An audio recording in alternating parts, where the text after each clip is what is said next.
đây bằng cồn bạn RAM server bạn là bằng một dân Xeon bằng cồn á bạnประเภทDDR4 16 G នេះ VX ខ្ញុំមានតែ2ដើមបងប្អូនណាបាទហើយលក់មួយដើមតែ$35ទេបាទបងប្អូនបាទបានតម្លៃពិសេសបងប្អូនណាបាទ RAM គេថា original បាទហើយ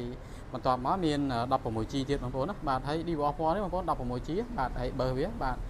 21 33P បាទហើយបាទ DDR3L 16 G បងប្អូនបាទសិតតែបាទ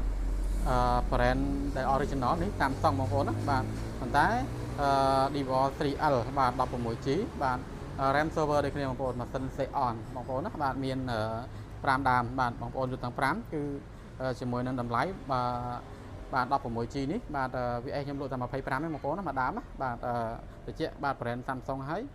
16 G បាទ DDR3L បាទមួយដើម25ទេបងប្អូនបាទមាន5ដើមបាទបងប្អូនអី advance តេស្តរួចរាល់បាទបងប្អូនត្រូវការហើយកុំបងបានបងប្អូនបាទអរគុណ